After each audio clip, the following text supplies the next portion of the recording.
That's what I always say. Yep. How do you like that, you sick freaks on the subreddit? You enjoy that? Does that make you happy? Are you touching yourself a little bit Robert, as you drive to work? Jesus Christ. If so, you better not have any other people in the car, because that's not cool. I don't want to lecture you about your lifestyle, but be respectful of other people. This is what we're doing now. Yeah, Sophie, I'm lecturing. I'm accusing the audience of being perverts. That's what all of the greats do to build their audiences. And now, who is on your list of the greats? All the cult leaders from various back episodes. Some cult leaders. What's his name? Not John Carpenter. The guy with the little mustache makes movies. Oh, really John gay Waters. movies. John Waters. Yeah, I feel like John Waters would open a podcast that way. He'd use a different voice. Why are we doing this? Because I love John Waters, Sophie. Don't you? No, this is completely irrelevant to what's happening here. I don't think John Waters is ever irrelevant. Makes us proud to be from Maryland. When I was a little weird kid in Maryland, we would get together and watch John Waters movies be really upset, but be like proud of Maryland. He's the only adult that I would want, if I had a kid, the only adult I would want them to admire. That's how I feel about John Waters. Anyway, and that's why you don't have kids. I wanna play a game here. Okay. It's called Do Either of You Know Who This Person Is? But we both know John Waters. We both know John Waters, yeah. The horrible search engine Google has told me the most famous Gen Z people, and I would like to ask. Is it me? It's not, because you're 952 years old. I would like to ask if either. I'm gonna give you a couple, and I would like to know if either of you know who they are. Okay. We'll start with an easy one. Okay. Billie Eilish. I really like Billie Eilish. Yeah. Cool. She's that the lady who did the music for the season 4 True Detective. The one that was okay, but still not as good as season 1. But we should really stop chasing that high at this point. And I know her as goth music, pop music that is goth music, and that makes me happy. Yeah. And she was also, her debut acting role was in that show that Donald Glover produced. We got this. We are like expert what was it pop called? Culture people. About the serial killer. She was fucking great in that also. She was like a cult leader. I would never have guessed that was her first acting role, but she was wonderful. I don't know that. Well, it's a very good show, Sophie. Do either of you know who Olivia Rodrigo is? Hey, everybody. Robert here. Wanted to duck in. First off, we had a great Olivia Rodrigo bit for you guys, but per the most recent Supreme Court rulings, our legal counsel has advised us to cut all of that. So we've had to take that out. I'm sure you're all aware of why jokes about Miss Rodrigo are particularly dicey during this moment in American politics. Also, as a heads up, it is July 4th, and as a result, we will just be dropping one episode this week. The company gives us days off this week. We like to give everybody, particularly our editors, time to not work, even though July 4th this year, maybe we're not all feeling it so much. So yeah, we wanted to give you something, which is why Margaret and I recorded this book episode, but it will just be a one-parter this week. So go out and try not to think about things. Try not to think about politics for a second. Read some Hermann Hesse, just sit down with a copy of Steppenwolf and try to transcend the moment that we're in for just a second before being brought back brutally towards it. Anyway, here's the rest of the fucking episode where we read a stupid book from a guy I used to work for. There you go. I was just going to do another Dire Straits cast opening where Magpie and I pretend to host a podcast about the Dire Straits despite only knowing 1 and 2 of their songs respectively. But that joke doesn't actually change each time. It's just about neither of us knowing very much about the Dire Straits and having a podcast about them. We should do the Billie Eilish podcast instead. We should. 3 Billie Eilish songs. And I'm certain of one of them. This has been the Billie Eilish cast. Anyway, let's go to the topic of today, Margaret, which is one time I got fired from a job, but the guy who had my boss at that job had a self-published novel that he gave to me on my first day of the job, and he was a financial advisor. His name was Al Jones. I'm not trying to shit on him. I'm sure he's dead by now. But he would hand it out too to like, we would do these meetings where he would try to get like elderly people to like buy annuities, and he would give them like a free shitty dinner at the Texas Roadhouse. And yeah, that is, he would hand out this book sometimes if he really vibed with somebody, and it's terrible. It's called Operation Night Watch, and it's a very racist pseudo self-insert fiction story about the Navy SEALs going to war with drug dealers in Dallas. Hell yeah. It's great, Margaret. We're going to have a good time. But Hell first, we're going to end this cold opening, which I feel like we fucking nailed.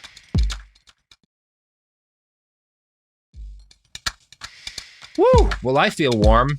I feel hot. I feel like a heat dome just settled over this podcast. What is this? Is this Hot Zone Media? Yeah.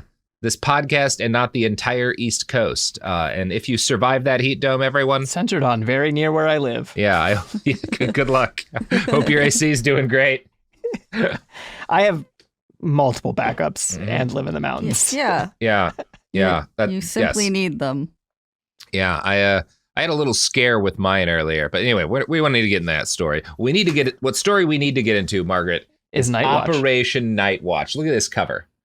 Hell yeah. Be, I guess probably reverse. War. Yeah. The Invisible War. It shows properly. Oh, okay, good. By Al love Jones. That he probably Here's his face. Hired. Oh.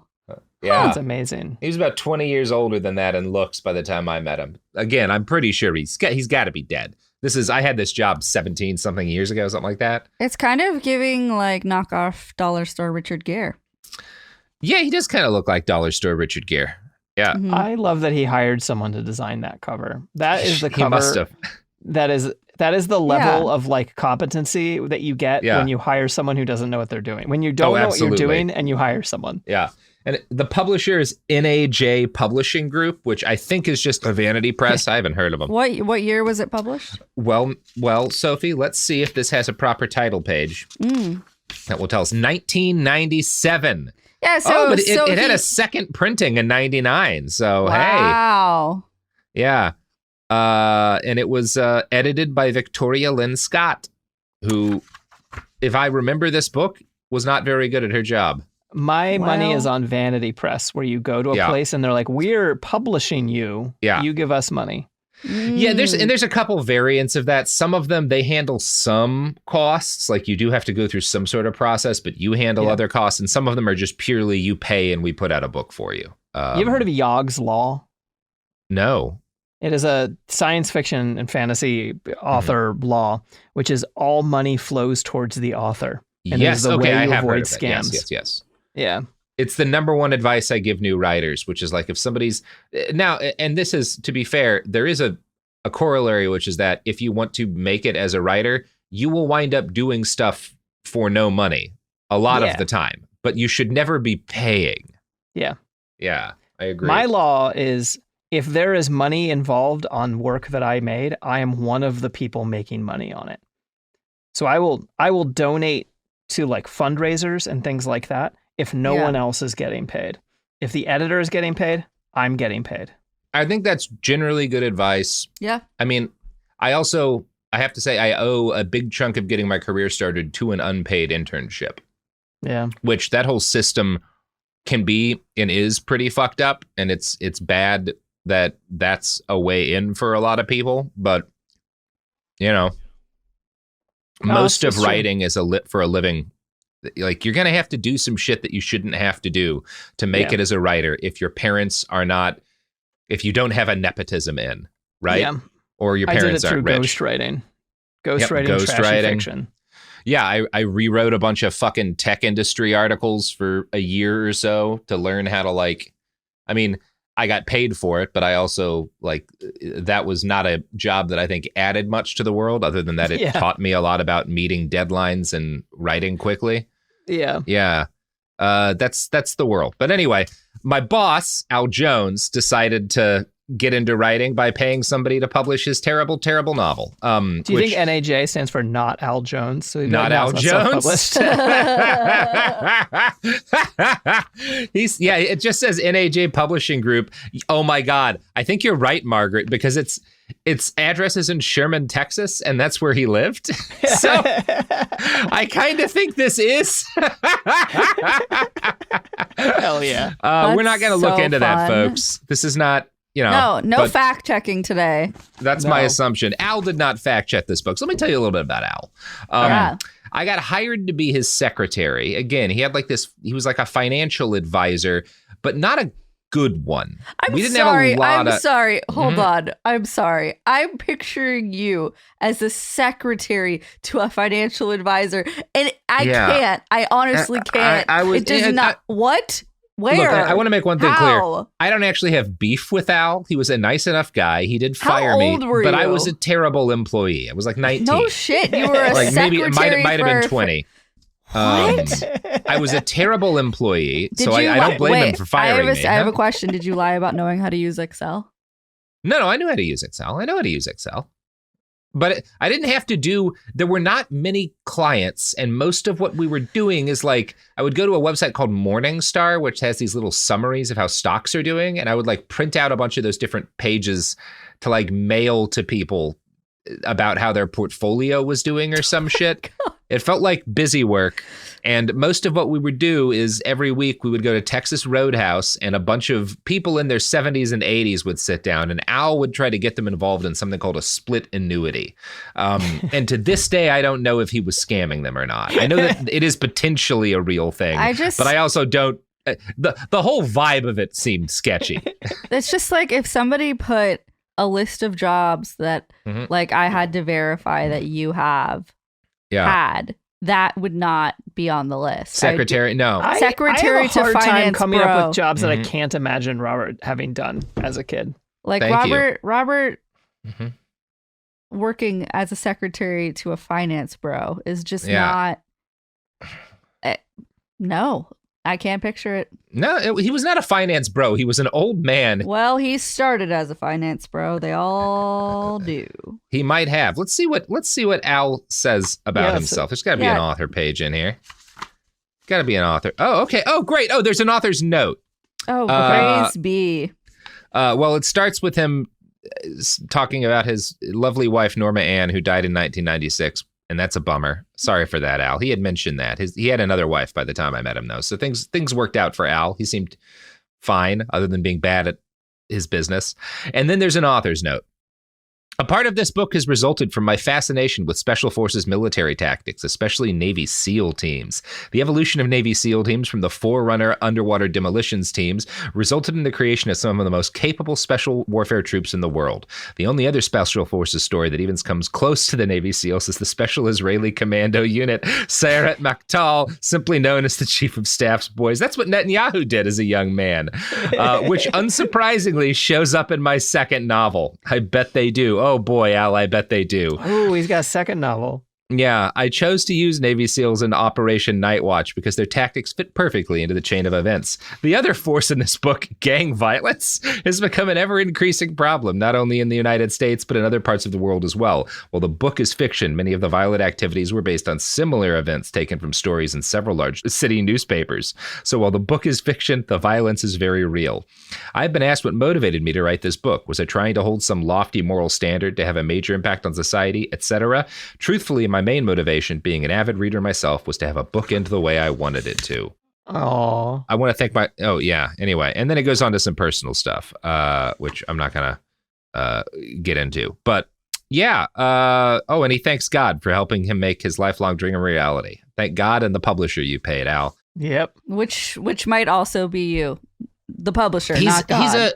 And again, just from knowing this guy somewhat, like, he is a pretty normal, middle-aged, at this point, elderly Dallas dude, like obsessed with the Navy SEALs, but not based on any point of knowledge, but just because he sat up through a lot of like documentaries and read a couple of the books that Navy SEAls publish. I wonder how he would have in Vietnam or anything. No, definitely not. No, Al Jones never heard a shot fired in anger in his life. This man did not go to Dallas. He lived in the north. He lived out kind of near Oklahoma, and he drove to the Dallas suburbs in order to do his work. But he avoided anything that's that looked like the inner city, like the plague. I am sure he kept a 1911 with a bullet in the chamber in the center console of his car at all times. Yeah. That's that kind of guy. And he signed it, Margaret. To Billy, I enjoyed meeting you. That's nice. So he may have handed this. Who'd you steal this book from? I bought it from Amazon. So Billy, I was like, I don't know what names Robert's gone by. There were crates of this book in the office. I like that theory better. That back when you were a finance man's secretary, you went. I was secretly living as Billy. I was really in the Sayeret Maktal, and I was. This was a deep cover Israeli intelligence operation to make sure that this middling financial advisor in suburban Texas wasn't interfering with our nefarious plans. When I was in high school, my teacher asked, first day of class was like, I'm going to do roll, and anyone, if there's a name you'd rather go by, let me know, for nicknames or whatever. And I'm an idiot and an asshole, so I was like, Billy, which is completely unrelated to any name I've ever had. And for about 2 months, she called me Billy in class. Until it was like back to school night. Incredible. Yeah. And then I was in an awful lot of trouble. Oh, that's fun.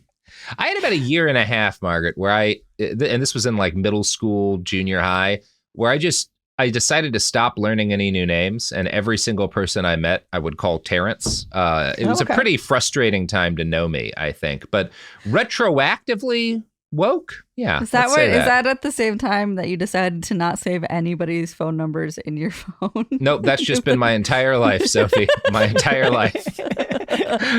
I never know who's trying to talk to me. It's chaos. Regularly when like I have family reunions, they'll be like, oh yeah, you remember when you said this? And I'll be like, oh, that was you I was texting. I thought that was like my old fucking repair guy from when I lived in North Dallas. So let's get on to Operation Night Watch. And, Al, like all the greats, you know how really great authors, when they've mastered their craft, like there's rules that you should follow when you're learning how to write stories, when you're starting to write novels, but like masters can break them all because starts with the character waking up. No, they just decide to put chapter 1 on its entire new page of its own. I think to bulk out the page length. But then we get Operation Night Watch. The long, battered, black 1970 Cadillac sedan slowly turned the corner onto Hickory Street. The sun momentarily reflected from the shiny, chrome-plated .357 Magnum pistol. Like a shark stalking its prey, the car slowed as it neared the school playground, pulled close to the curb, and stopped in sight of the cracked and crumbling asphalt basketball court. 8 young men were in the middle of a spirited game of basketball on the old court. The street was quiet except for the sounds of the game. Mick McCord was deep in thought as he walked down Hickory Street towards the old schoolyard. He didn't notice the flash from the chrome pistol or the black sedan. Mick had planned the surprise visit for months. With a smile, his mind wandered back to the first time his cousin Timmy had visited the small farm north of Dallas near the Oklahoma state line. That's definitely where he lived. That's definitely a little early for a flashback, but he's a master. Yeah. He can break the rules. Yeah, exactly. Much like Faulkner, for example, right? Or Joyce. Yeah.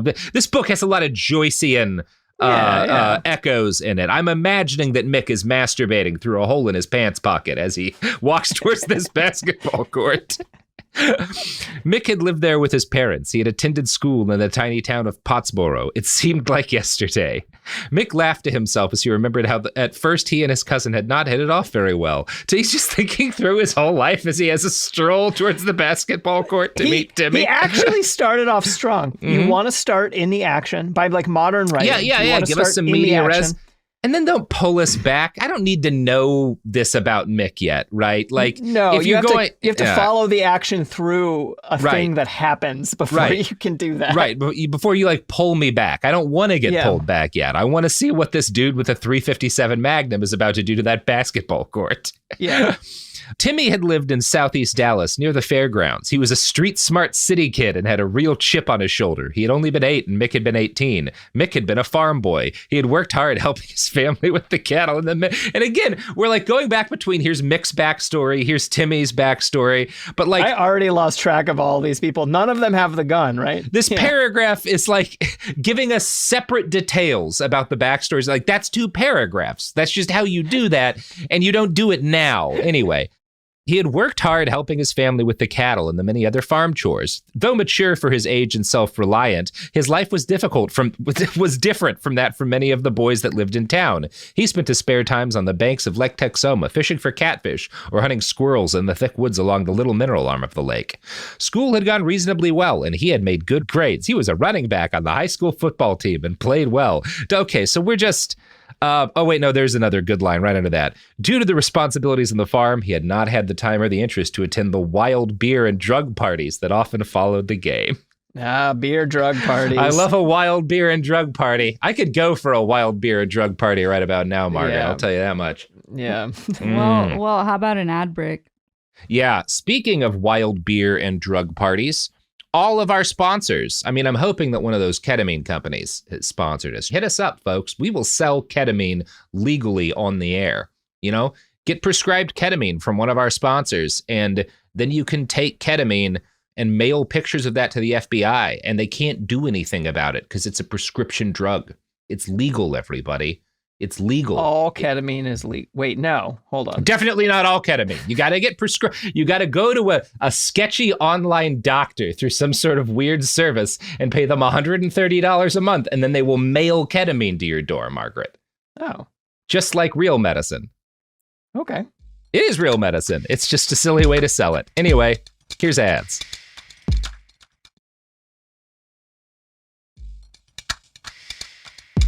We're back. And I can't wait till marijuana Schedule 3. And you can also get a sketchy doctor to send you that. And then just your ketamine and your marijuana come in the mail with the signature of a doctor you have never met on it. And everyone's going to be fine with it. Suddenly the cops can't fuck you with you over it. I love the idea that ketamine is easier to get than weed legally. That What a smart country full of smart. Yeah, no notes. Yeah, obviously, ketamine is less dangerous than marijuana, a drug that, for example, will not destroy your bladder for using it regularly if you overdo it. Anyway, good stuff. Everything makes sense. Speaking of the war on drugs, I'm betting that's where we're going to go. So I'm going to move ahead here. Oh, okay, good. So we learned that Mick, because we're just not talking about Timmy anymore. We get like one line about Timmy and the flashback that's supposed to be about Timmy, and then it's Timmy's all about Mick's boring ass life. It doesn't even matter. He goes to the Church of Christ in Pottsboro regularly, which I'm sure is Al Jones's church. He is just Mick. This is his self-insert, I think. The black car was partially hidden behind a tall oak tree. The driver reached across and nudged the young Hispanic holding the big gun. Not Hispanic man, not Hispanic boy, just the young Hispanic holding the big gun. The 3 passengers in the back scooted down in their seats. The boy seemed hesitant and reached up to wipe the glistening beads of sweat from his face. The driver turned to nudge him once again. The sun how many times? Is this the second time he said glisten in this pair? Maybe not. The sun glistened from a peculiar silver cross hanging from his left earlobe. "You gonna do it or not?" The driver said softly. Oh, yes. He's Church of Christ, so he does believe that the Papist conspiracies include all of the gangs. The Pope is secretly running MS-13. Yeah, just give me a minute, okay? Give you a minute, my ass. What's the matter? You not chicken or something? You want to be a scorpion or not, man? Oh my God, it's a gang initiation. Oh, great. Hell yeah. Enter the scorpions. Enter the scorpions. And then immediately after that paragraph, the next paragraph starts. Although Timmy was only 8, he seemed older. Now we're getting more of Timmy's backstory. His mom fell for a drunken cab driver who worked at a fair. Seems like she worked as a convenience. So this is his like nightmare story of a family. Like your mom falls in love with a drunken cab driver she meets at Fair Park. She works as a convenience store clerk. Husband's an alcoholic. Great stuff.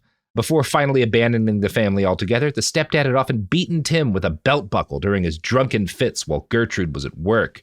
The beatings hadn't stopped with just Tim, yada, yada, yada, yada, yada. Man, we just keep. Tim spends the summer with Mick. They become great friends. What a fucking what happens with the fucking gun? What happens with the gun? Why are we looping back like this now? Oh wait, no. Here we go. So Mick goes to Navy boot camp and keeps writing with Timmy. We're now learning about Mick's backstory again. Oh, they write each other? How do they? Because they're friends. They become friends when Timmy goes to the farm for a while to get away from his alcoholic, abusive dad. And Mick joins the Navy, and he has a big special assignment in the Middle East. But the neighborhood declines while he's away doing his special assignment. The opportunity, he has an assignment in Iraq.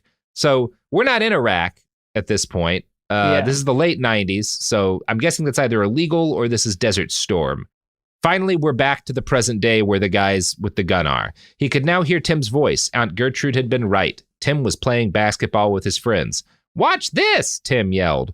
"Throw me the ball, man. Throw me the ball," yelled a tall black boy wearing no shirt. The drops of sweat glistened like diamonds on his black chest. Everything's so shiny. I had assumed Tim was black until I realized that this author is not capable of referring to someone without telling you. You would have the first thing you heard about Tim would be that he was black if Tim was black.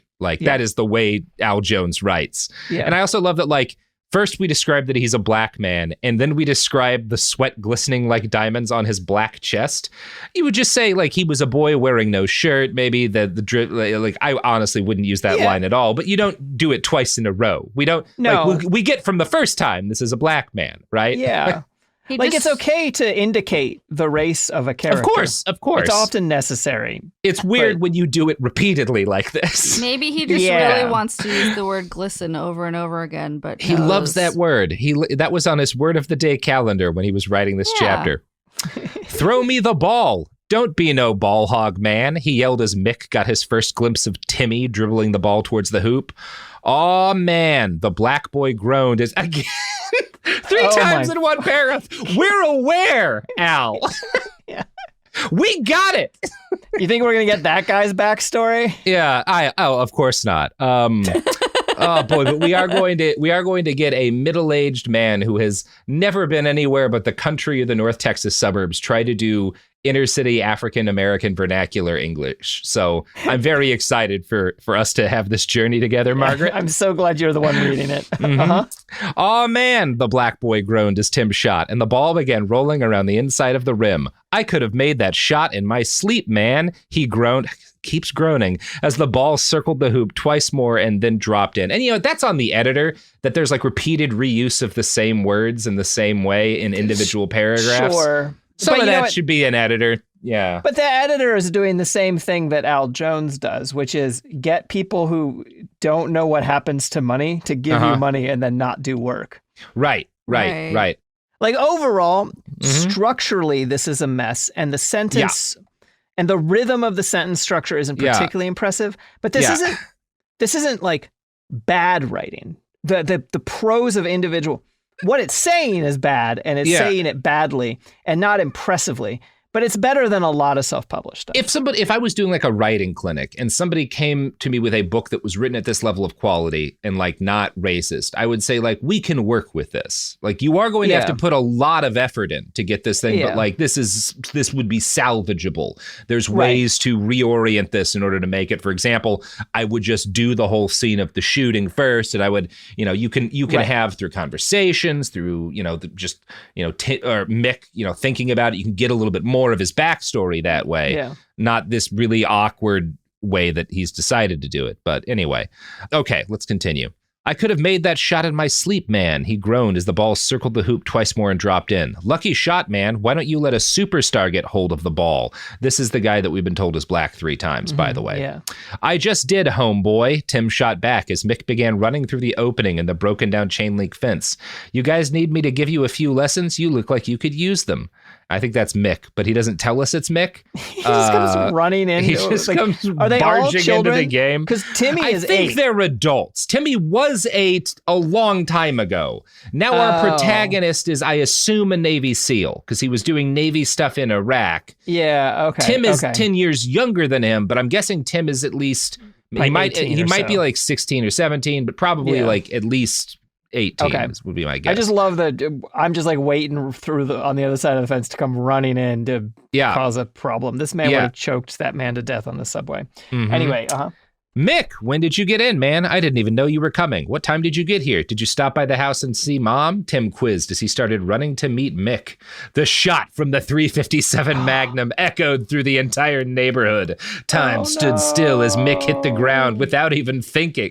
Looking around quickly, he tried to evaluate the situation. He glanced up just in time to see Timmy stumbling, then falling to the ground. A stream of blood trickled from the left side of his face. Timmy! He screamed as the second, a third, and then a fourth shot rang out. A dull thunk resounded as the bullet from the fourth shot tore into the chest of Tim's teammate. The black boy, God damn it, dude. The black boy came off his feet as if hit by a huge invisible fist and landed solidly on his back. Mick could see the life draining from his eye. 7 as he fell? Draining from his eyes 7 as he fell. That's just got to be a typo. Yep, that was like the page number at the bottom of something the like manuscript. That. Yeah, He had that faraway stare fixed on his face before he ever hit the ground. Mick jumped on his feet and began running towards Tim as the screech of tires from the fleeing black sedan reached him. He glanced up just in time to catch the blur of the Cadillac as it sped by. There were 5 of them. They were all Hispanic. Each wore a strange-looking bandana tied around his head. The bandanas had a cross within a circle crudely drawn on the front. In an instant, they were gone as the car sped around the corner. Tim! Mick was running as fast as he could go. Why does he need to run? He was close enough to talk at a conversational volume to them, and now he has to sprint to get to him?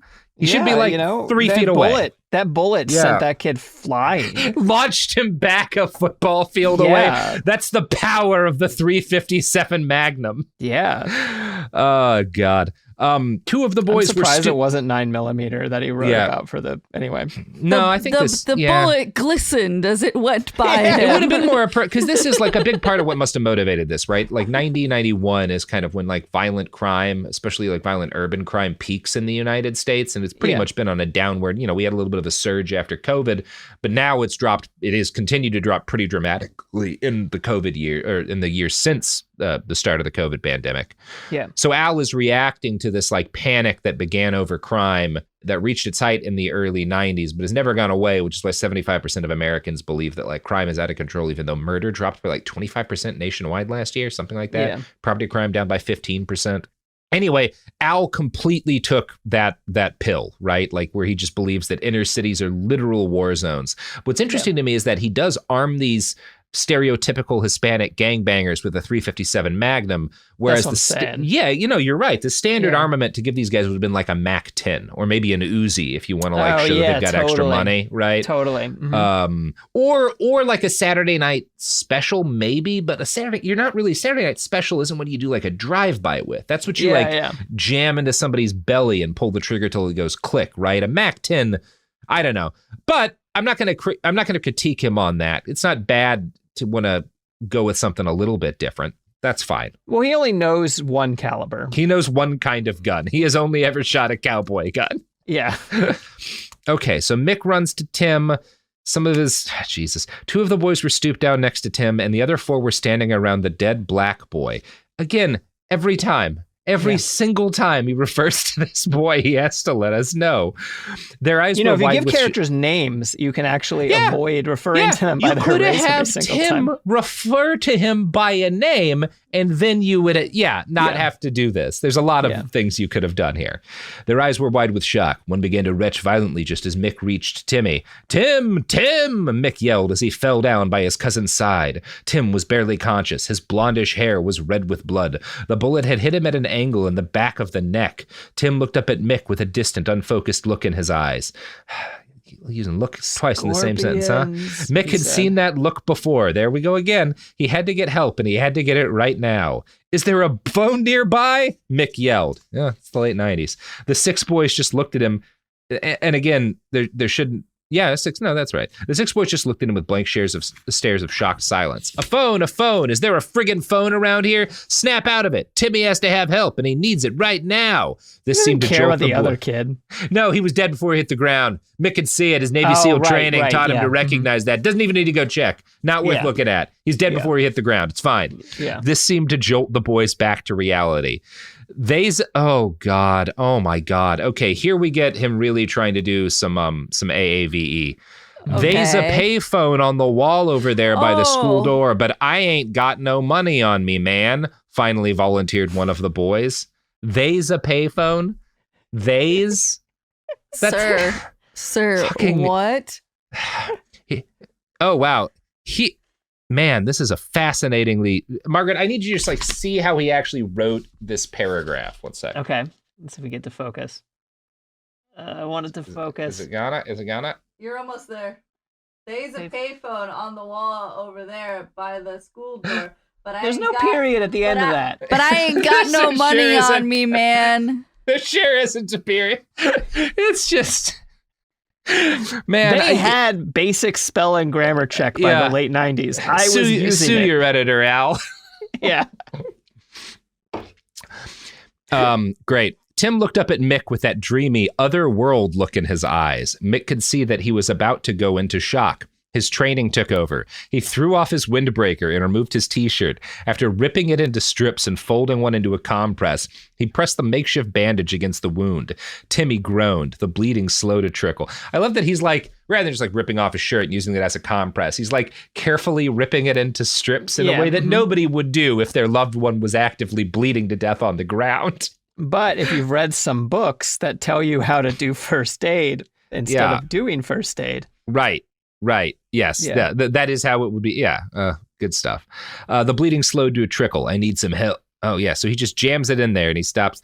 Hold on, Timmy. Hold on. You're going to be okay. You've got to be okay, Timmy, Mick said with tears welling up in his eyes as he began tying other strips around the compress lightly to hold the bandage in place. Lightly's not going to do it. Can you hear me okay, Timmy? Talk to me. Can you hear me? Tim blinked twice and then closed his eyes. Gotta keep him talking. Gotta keep him awake till the ambulance gets here. He's about to go into shock. Mick mumbled to no one in particular. Timmy, stay awake, Timmy. Talk to me, cousin. Mick, what happened? What happened, Mick? I can't move, Tim whispered. The sirens blared and grew louder as the ambulance rushed down Hickory Street toward the schoolyard. Mick, I'm cold. Mick, why do I feel so cold? Shit, am I gonna die, Mick? Tim whispered, barely loud enough to hear. Mick covered Timmy with his windbreaker. Is that better, Timmy? Stay with me, cousin. Don't stay up. So, anyway, we keep going through. The ambulance shows up. Mm-hmm. I now think Tim's gonna live because I think so because he's gonna be paralyzed. He's gonna be paralyzed. Different type of so he can be our I have a feeling we're never gonna care about the kid who got. Oh, don't worry. We hear about from him in just a second because the dispatcher or the paramedics arrive and the paramedic says the dispatcher said something about a shooting. The other paramedic came running.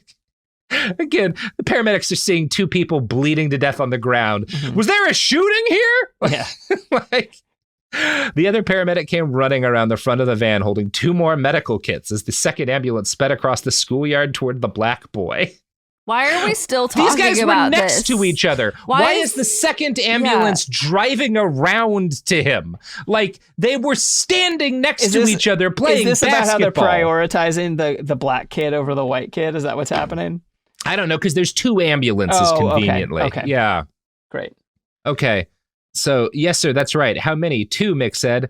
One over there, and I think he may be dead. I'm afraid my cousin is going into shock. So this is the first time when he says one over there, referring to the kid who's died. This is the first time that Al writes about that kid without calling him black. So, that's progress. We're moving forward. I feel good about Al now. Yeah.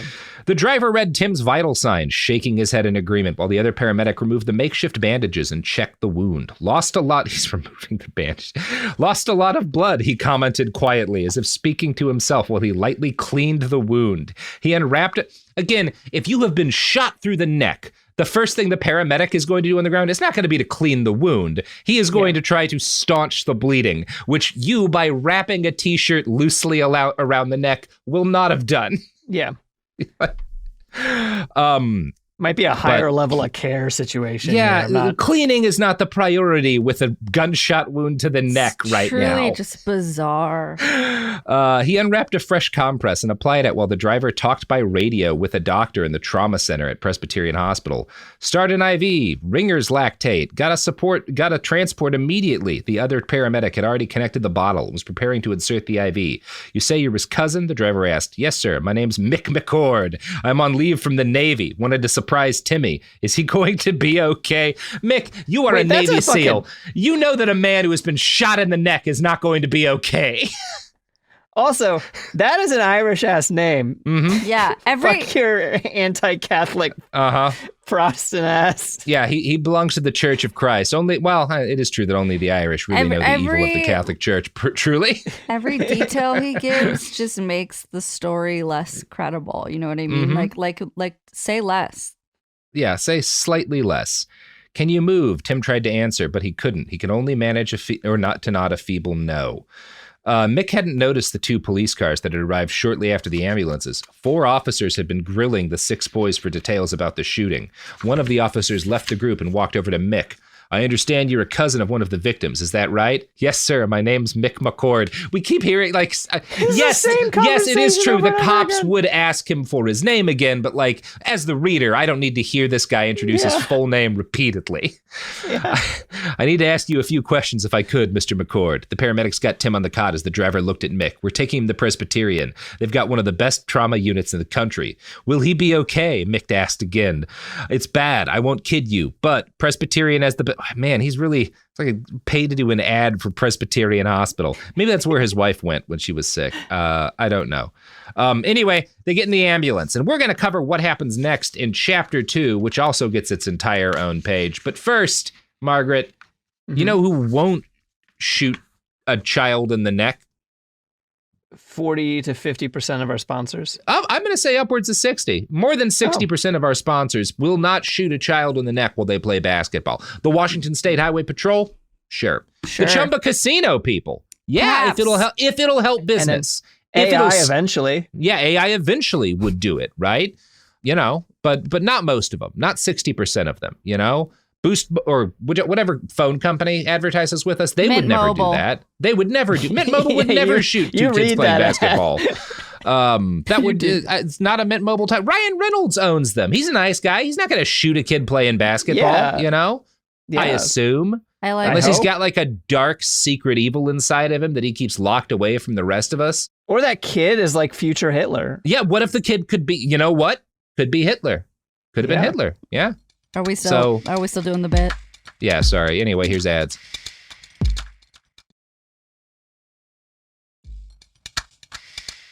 All right, we're back, and let's get to Chapter 2.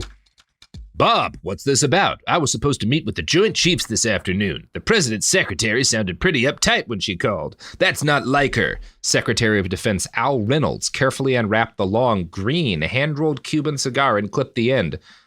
Never seen a green Cuban cigar. And also, all Cuban cigars are hand-rolled. So you don't really need to describe that. Cigars generally are hand-rolled. Real cigars are basically always hand-rolled. It's a weird thing to specify. I don't think Al smokes cigars. No, but he likes to imagine he does.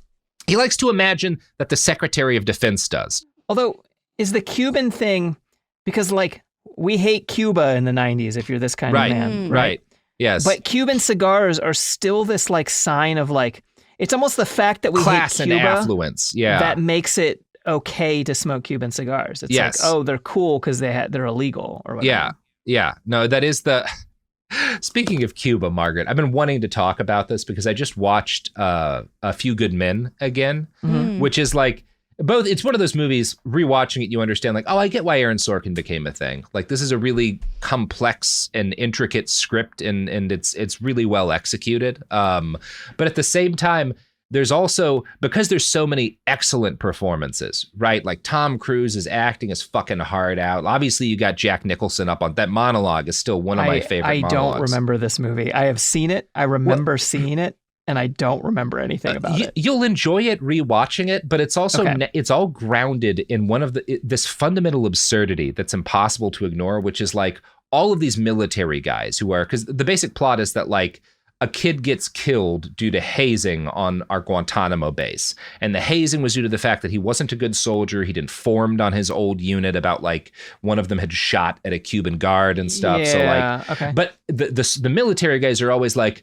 you know, my job is to save lives. And like, we have to have the most intensely strict discipline. You know, we need hard men up on that wall willing to do violence. And that's the only reason you soft American liberals get to sleep at night, right? And that is something Aaron Sorkin believes. Like, he's a liberal, but he's also like, but we do need these like real violent shit up there. And it's, you get all of these different like monologues about that. And at the same time, the one thing, he does call, like, Nicholson's character is formally shown to be like a hypocrite because he's not actually willing to take accountability for his actions and tries to have his men take the fall for the fact that he had ordered this.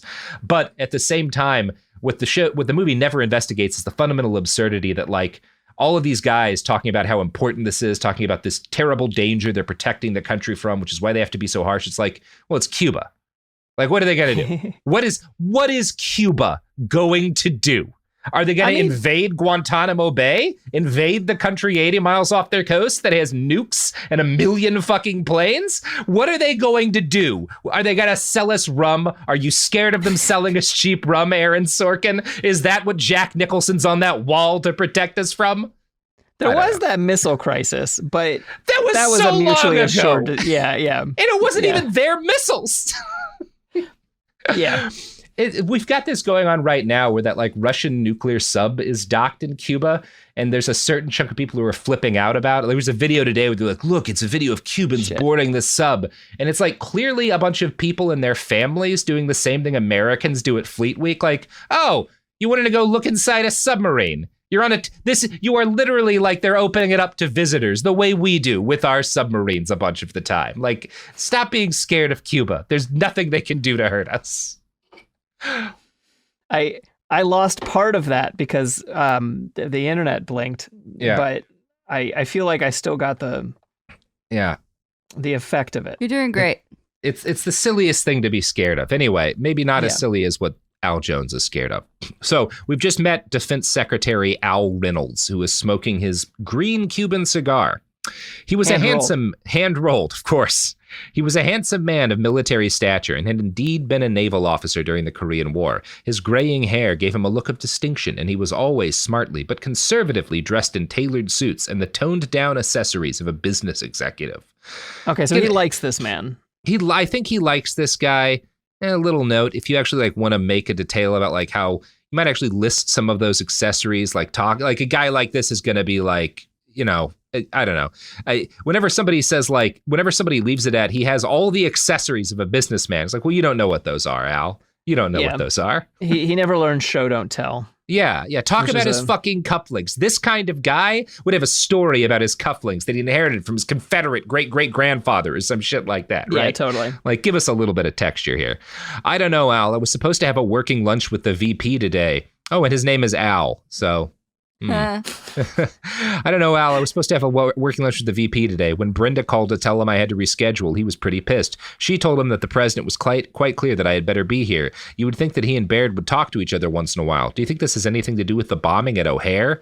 Secretary of State Bob Barnett was dressed in a full-cut three-piece navy-pinned striped wool suit. His vest gapped as his flabby, round potbelly fought to escape from between the straining buttons. He was prematurely bald. And he called, yeah, I think not.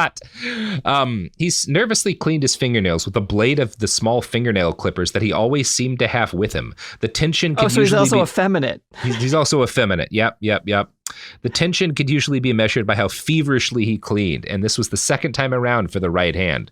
What do you think, Dave? I'm not sure, but I saw Lynch yesterday. Also, you're introducing us too many names without context about who those people are too quickly, and so it just kind of makes this incomprehensible a little bit. He told me that Baird was really pissed about something, a real bear to be around. He says he'd been ranting and raving around the White House, which is all one word in this. White House is all one word. Interesting. Yes, I wonder if he thinks that's how it's spelled. He'd never seen him this upset. Dave Campbell was a special advisor to the president. Baird seemed to rely heavily on him. They had roomed together at Clemson. Incredible writing. He was a casual man and dressed more like a physics professor than a statesman. He wore a neatly trimmed salt and pepper beard, and his hair was long but well kept. He most often dressed in baggy pants and the traditional academic wool tweed sport coat with leather elbow patches, complete with a sports shirt open at the collar or a solid turtleneck, depending on the season. I do like he cares about menswear. He does. He cares about menswear, but I also like he never looked. His suit was never like tailored. It did like very clearly didn't fit. So I think he might aspire to liking menswear, but I think the menswear guy on Twitter would really give him some shit. Yeah. Shit, Barnett stammered as he nervously dug underneath his left thumbnail. Sounds like it's going to be a real enjoyable meeting, huh? Now, you know what? I'll give him something. With a little bit of editing, the whole a guy who is fastidious about cleanliness and shows his nervousness by how obsessively he cleans his fingernails. You can work with that. You could. No, that's a good detail. Yeah. You can. Although it's you can make that work. Balanced with he's the disheveled one with a pot belly bursting through his. Right. He looks like shit otherwise. Yeah. Everyone stood as President Baird. And again, we haven't actually been told what room we're in. Like we've had all these guys described, but we don't know where they are, whose office they are. It's only now, a page and a half in, that it becomes clear that we're in the Oval Office. Or might not be the Oval Office. They don't say. It might just be a conference room. Either way, the president has now walked in, accompanied by a haggard-looking press secretary, Michael Lynch. Take your seats, the president nonchalantly waved at the chairs in front of his desk. Nope, we're in the Oval Office. Okay, now we know. Just took us a little while. Close the door, please, Mike. Gentlemen, let me get straight to the point. We have a serious problem, but before we get started... I would like him to get straight to the point, but unfortunately the author won't let him. You know what you might start this chapter at? Is the president talking. Just the president saying something. Not these guys having a call about the president's call where we don't actually learn anything or even know where we are until the president comes into the room. Close the door, please, Mike. Gentlemen, let me get right to the point. We have a serious problem. But before we get started, I want it understood. I don't want a word of what we're going to be talking about discussed outside this office. If somehow the honorable senator from Maine gets wind of this, I promise personally to have someone's ass on a platter. And that's actually, Al, how you do it, right? If you're going to be like dropping, you're talking about politics, it's the country, there's a lot of politicians who aren't going to be characters in the story. You don't name all of them, but a little line like that where he's like, I don't want the senator from Maine on my ass or something like that. Okay, that works, right? Like you've made the world seem a little bit bigger there, but you haven't, you're not just dropping last names that mean nothing to me in the conversation, that works a little better.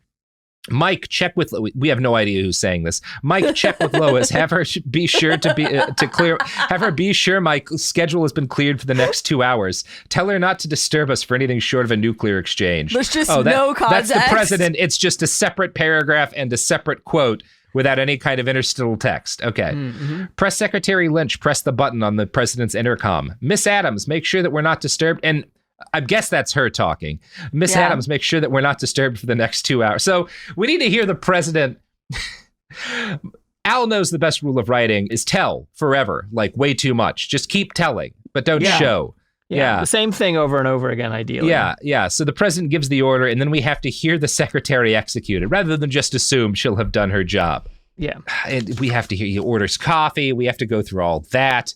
Michael W. Lynch was a small, nervous man with a massive ego that caused him to be despised by the majority of the White House staff. Oh, it is 2 words now. He knows how to spell White House. He just fucked up. Oh, interesting. That's good. I wonder whether there's just different, it's a different meaning. Like how it's, when it's adjectival, maybe it's one word. Yeah.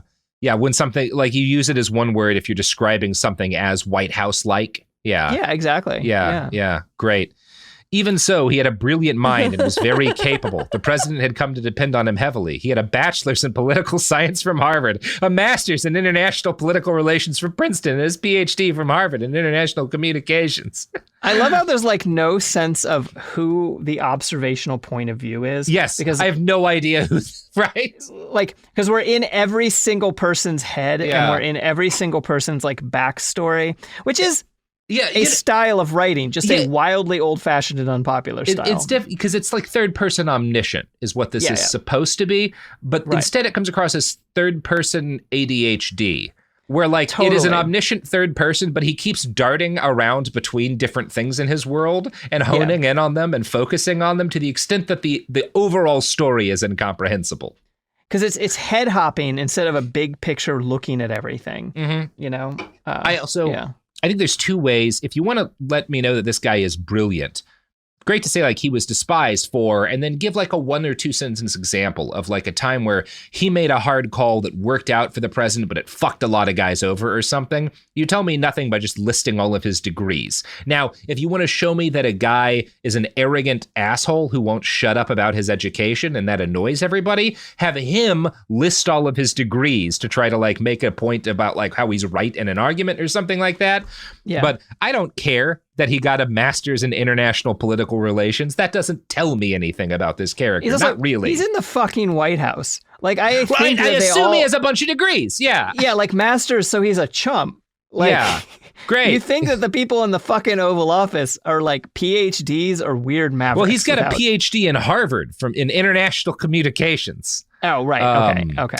Having written numerous treatises on the Middle East for various publications, his predictions on the Iraq problem with Saddam Hussein. Oh my God, he spells both. How did you spell? He spells both parts of the name wrong. Please. Yeah, it's Sadam Hussein.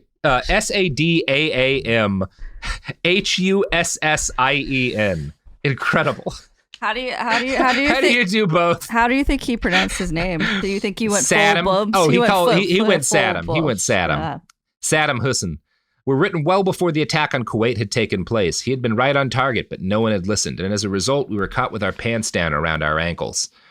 Man, that's a switch in the narrator to like, okay, so now the narrator is referring themselves as Americans as a we. Just a little odd, just a little bit off there. Again, the way I might do this is have like, he had a constant chip on his shoulder because, you know, he had predicted this thing and nobody had believed him. And that's why everybody thought he was an arrogant prick because he never let them forget about it. But he was right, you know, something like that, as opposed to doing it this way.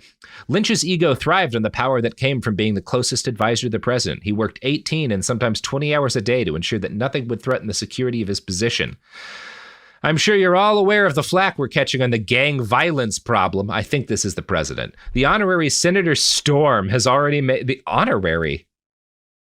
Is this supposed to be honorable, or is he like not a real senator? A fake senator. Is he a fake senator? Senator Storm, like this is like a kid with cancer they gave like a fake senator pin to. Yeah. He's sitting and he's on fucking interferon or something, slowly dying, giving pronouncements. The honorary Senator Storm has already made it clear in his specially called news conference, that's a weird way to describe a news conference, that it's our fault that these malcontents are out there raping, murdering, and plundering with no apparent concern for the laws of this great nation of ours. Of course, we know the braying ass just wants to be the next president, and the primaries are just months away. Good info dump there, Mr. President. Oh, yeah. This is the president talking again, but they don't tell us. I also really like that they're plundering. Because I'm really glad that they have ships and they're pirates. So the president's speech continues, but like periodically at random, it's just split up into like 4 separate paragraphs that are all quotes, but like he doesn't reiterate who's talking. So it feels it's at the start of each paragraph. You're wondering until you get to the middle of it, is this someone else in the room talking? If only there were a specific grammatical thing you do where you don't include the ending quotation marks at the end if the next paragraph is the same speaker. Right. Or if you're going to have a guy talk for 4 paragraphs straight, I don't know, maybe you're Cormac McCarthy, you can do some monologues now and then. A lot of writers will break it up a little bit with the detail about like, what he's doing physically. Is he gesturing? Is he fiddling with something at his desk because he's nervous? Are other people in the room fiddling or reacting some way? You know, makes it a little bit better, right? It's called writing. A lot of people have heard of it. You might try it one day, Al. Gentlemen, this issue has become the political hot potato of the decade. It seems the voters are becoming downright pissed. They're more upset over the gang mess than the terrorist problem. Though to me, terrorism seems to pose a much more serious threat in the long term. Al Jones predicted 9/11. Got to give him credit for that. Good work, Al. As an afterthought, the president added, how we ever allowed the Iraqis to get hold of plutonium during the breakup of the Soviet Union. Wow! This is 98, so he's doing a Saddam's got nukes. I mean, he's not the only guy saying it, right? That was kind of a conservative bugbear, but it tells you a lot about where he was. Because that was not like, it was kind of a little more on the obscure end of conservative bugbears in 1996, I think, when this is published first. Well, at least it happened before we came into office. We can't catch shit on that one. Mr. President, Mr. President, how can this be such an important political issue? It's nothing new. The problem has been around for years now. The last 2 administrations didn't seem to catch any flack on it, Barnett declared. Come on, Bob. The reason it's such a hot potato is because the primaries are around the corner. The mayors are catching hell from their opponents in the primaries over gang activity. They're beginning to panic. They're actually starting to fear not being reelected. Politically, it's a fact that all loyalty and normal rules of conduct go down the crapper when there's a chance of being booted by the voters. Shit, most of these assholes would cut their mother's throat with a dull knife to stay in office one more term. Hey, that's a good line. Right there, that's a single good line from the president. We got one good line. Yeah. I'm proud of you, Al. I'm proud of you. You would say that line no, that was Lynch, not the president. It's very unclear because he never tells us who's talking. I just think that line was really glistening, and that's what matters. It really knocked me it back really glistened. like 10 feet. Yeah. It knocked Margaret, who was white, back on her white butt. Whitely. Wow. We did it. Oh, great stuff. Okay, so this meeting is going to continue, yada, yada, yada. They're talking about gangs. There's a whole long discussion where someone tells the president you can't fight gangs like an army because they're a bunch of autonomous groups that aren't all run by the same guys. So and you can't make peace with them for the same reason. That's true. Have any of the mayors tried to get the gang leaders together? Maybe if they could get them to talk, we might be able to find up a way to set up special education opportunities. Maybe even city job programs to get these people back on the right track. Aw. Dave Campbell added while he was fidgeting with his neatly trimmed mustache. He's trying. Come on, Campbell, get real. These people don't want to work or finish school. They operate on their own home turf like a bunch of guerrilla fighters. You want to guess how he spells guerrilla fighters? It's the animal. He spells it gorilla. Yeah. They want what they want. They badger and bully the poor people that are still forced to live in these war zones. I grew up not far from Harlem, and they were the same way then, just not as blatant about it. They rule by fear. If you met together with them to talk, they most likely would steal your friggin' wallet and then kick your ass. Shot back Lynch. Great race stuff. So let's see. Okay, so finally they go through. Can the mayors do it? Can the cops do it? Can the FBI and the CIA do it? None of them can handle it, right? The FBI but what and the about also one Navy SEAL? He says the FBI and the CIA have surveillance programs on gangs. And like, if you're going to do that, you should have somebody acknowledge at some point that it is illegal for the CIA to conduct domestic law enforcement. Yeah. Like, it's fine if you want to be like the CIA is doing an illegal gang task force in the US, but you do have to like be like, so everyone knows that we're breaking the law, right? We're all aware that this is a crime. The problem is that the author is not aware that the FBI and the CIA, besides being different letters, are also different organizations. Okay, and here we get a fun line. So they're talking about how the FBI and the CIA, they're trying, but they don't understand the workings of the typical gang power structure. So the information is not as useful as it might otherwise be. We need someone who understands something about the concept of unit integrity or the close-knit way these gangs function. Someone like who can infiltrate them. Like a Navy SEAL. Oh, because like there's not special forces units in the FBI that are functionally the same as any military special, like a bunch of guys who train all the time together and go into combat together. Those don't exist in the FBI. Only Navy SEALs understand what it's like to be in a unit. They're a higher level than anyone else except the Israeli murder force. Yes, except the Israeli murder squad. Yeah. Cool. So, yeah, the president's like, are you talking about like Green Berets or some shit? You want us to send special forces in? And Lynch, I think it's Lynch, says, not exactly. Well, on second thought, yeah, that is sort of what I mean. And, you know, using Green Berets or some other spec war team to... Spec war? Spec war. Mm-hmm. Okay. Speculative warfare. Sure. To deal with these dipsticks might not in itself be a bad idea. They're trained in camouflage and disguise, and there are no better. He spells guerrilla fighters wrong again. I think he just thinks that's how it's spelled. Yes. Okay. And so that's where I think we're going to close, right? The president and his men have suggested. Yeah, it's on a cliffhanger. They decide we're gonna try to get a special forces team. Oh boy! Wait, no. Okay, he uses a slur in this paragraph. I need to read it. That was the most Robert thing that has ever happened. So they've got to solve this problem. They've got to fix the gang problem, no matter what it takes. The stakes are so high. This is the presidency hangs on it. Yada, yada, yada.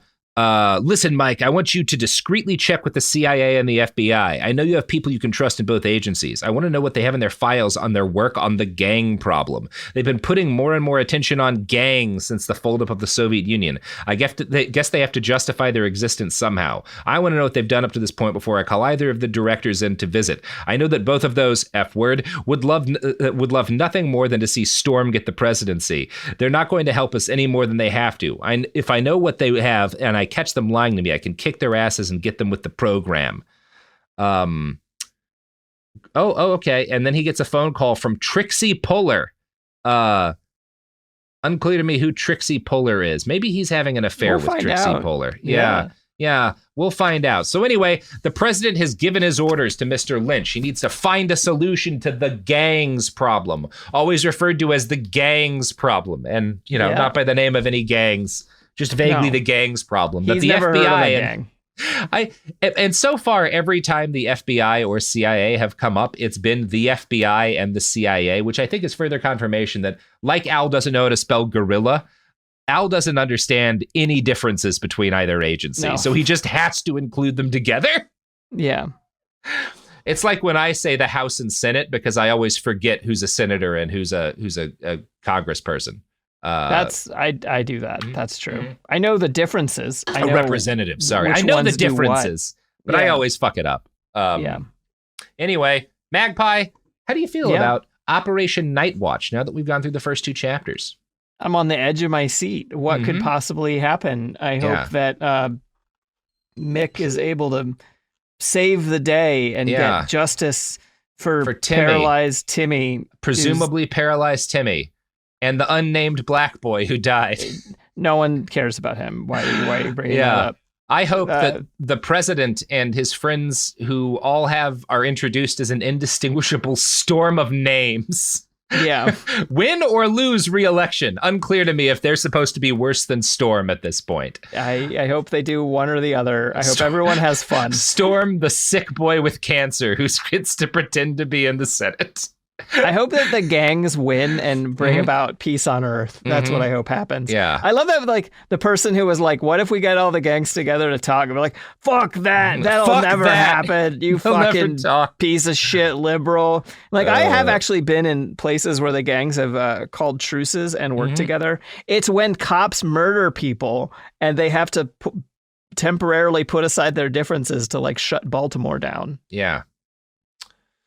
Anyway. Well, Magpie, speaking of Baltimore, you have a podcast. It's true. Not like Baltimore in any particular way, other than that Baltimore, I presume, has cool people doing cool stuff in it. Yeah, they're the people who later invented the paramedics. They did it in Pittsburgh, but the guy started in Baltimore. He started in Eastern Europe. There you go.